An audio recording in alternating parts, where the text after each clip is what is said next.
Então, galera, quadro novo aqui no canal. Tô pretendendo trazer esse quadro toda semana, analisando os jogos da Premier League, pelo menos os principais jogos de todas as rodadas, pelo menos aí o do Big Six, né, os principais clubes da Inglaterra. Quando tiver um clube ou outro que não faça parte do Big Six, eu pretendo analisar se o jogo for muito interessante, acontecer algo extraordinário na partida, né?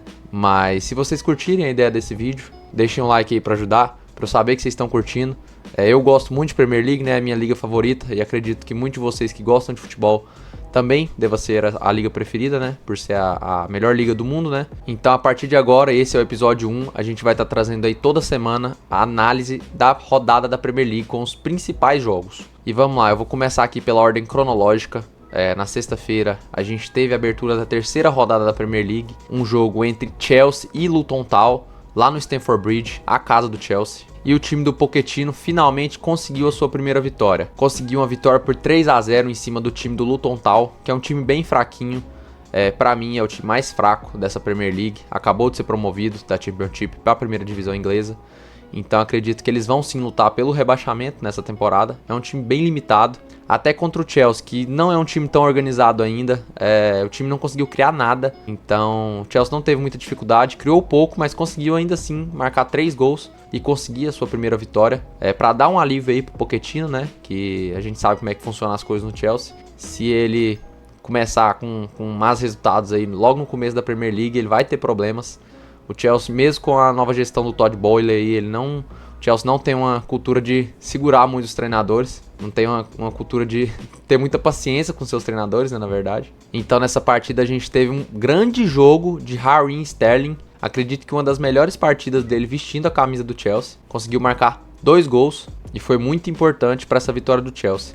O Chelsea que está sofrendo bastante nesse início de temporada com as lesões, né? Não só o Chelsea, mas vários clubes do futebol mundial estão sofrendo bastante com as lesões, a bruxa está solta, mas mesmo com muitos desfalques, o Chelsea ainda conseguiu a sua primeira vitória, após empatar com o Liverpool e perder para o West Ham, né? O West Ham aí, que eu já vou falar logo desse jogo do West Ham, que ganhou do Chelsea e conseguiu uma vitória sobre o Brighton, que é uma surpresa na temporada, uma surpresa assim, já fez uma grande temporada na temporada passada, mas essa temporada parece estar melhor ainda, mesmo perdendo várias peças, mesmo perdendo o Caicedo, que era um dos seus principais jogadores, mas eles já trouxeram um jovem para substituir o Caicedo, vou deixar aí para vocês a foto. O Brighton, que para quem gosta de futebol bem jogado, é um time de encher os olhos, mas não conseguiu jogar contra o West Ham, né? O West Ham jogou na retranca total, finalizou muito menos, vou deixar as estatísticas aí para vocês verem, e mesmo assim o time de David Moyes conseguiu a vitória, jogando fora de casa, lá na casa do Brighton, né, no sul da Inglaterra. O Brighton até tentou ficar com a bola, atacar mais, mas quando o West Ham chegava no contra-ataque, o Antônio teve uma noite maravilhosa e conseguiu acabar com o Brighton.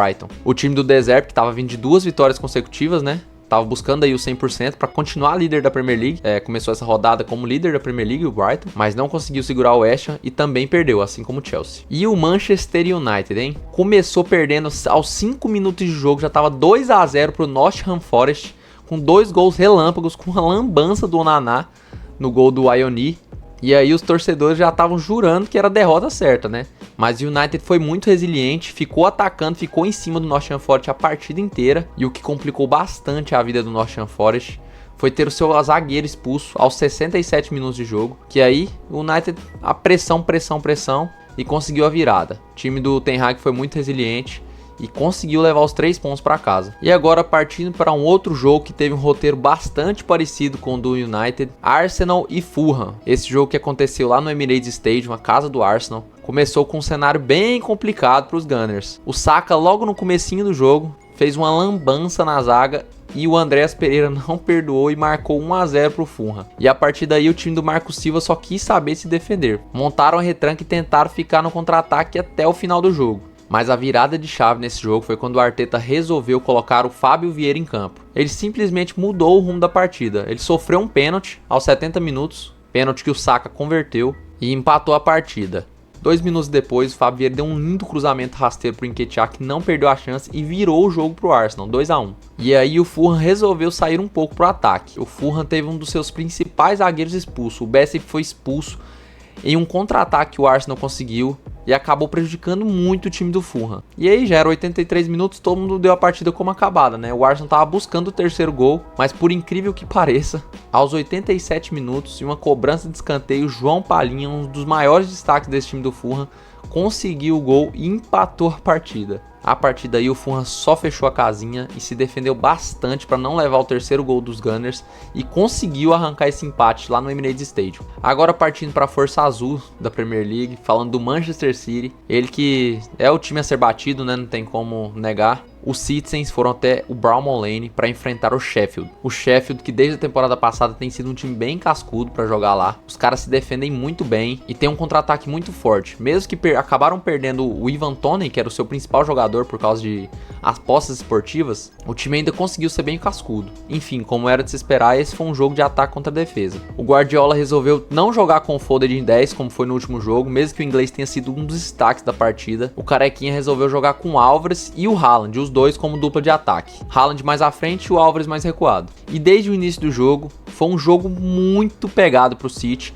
O City sempre em cima, o Sheffield se defendendo muito bem, mas até que uma hora, água mole, pedra dura, tanto bate até que fura, né? Mesmo com o Haaland perdendo um pênalti, perdendo um gol, perdendo um gol assim, o goleiro brilhou bastante e pegou uma grande finalização do Haaland, mas aos 63 minutos, o Grealish conseguiu um espaço e cruzou pro Haaland abrir o placar. E isso tira completamente o Sheffield da sua zona de conforto. E por incrível que pareça, o time conseguiu empatar essa partida com a presepada do Walker, tentou um calcanhar totalmente errado e o Bogle não desperdiçou e empatou essa partida.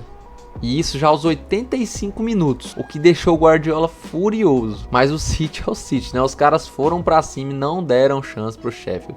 Aos 88 minutos, o Rodri pegou uma bola de esquerda e virou a partida e conseguiram manter o placar. City 2-1 e líder do campeonato. E eu não sei não, o City tá mantendo bastante o nível da temporada passada. Eu acho que é o time a ser batido. Trouxeram grandes contratações como Kovacic, Doku e Gvardiol. Então o time de Guardiola tem tudo para ser campeão mais uma vez da Premier League, querendo ou não. E vamos ao último jogo aqui da análise, Tottenham e Bournemouth. O Tottenham foi até o Vitality Stadium para jogar contra o Bournemouth em uma noite para se esquecer do Richarlison. Cara, que má fase do atacante brasileiro. O Pombo simplesmente apanhou da bola nessa partida. Mas tirando isso, parece que o time de Postecoglou tá dando liga, hein? O Tottenham já conta com 2 vitórias e um empate nessa Premier League. E falando desse jogo em específico, o Tottenham não saiu do ataque. Dominou a partida na maioria do tempo e foi pra cima. Teve mais uma grande atuação e conseguiu a vitória por 2-0 em cima do Bournemouth. E é isso, esses foram os principais jogos da terceira rodada da Premier League, onde a gente fecha a terceira rodada com o City na primeira posição, o West Ham na segunda, Tottenham na terceira e Liverpool na quarta. No mais é isso. Na próxima rodada eu trago novamente esse quadro. Quem curtiu deixa o like para ajudar. Se inscreva no canal se ainda não é inscrito. E é nóis. Tamo junto. Valeu. Fui.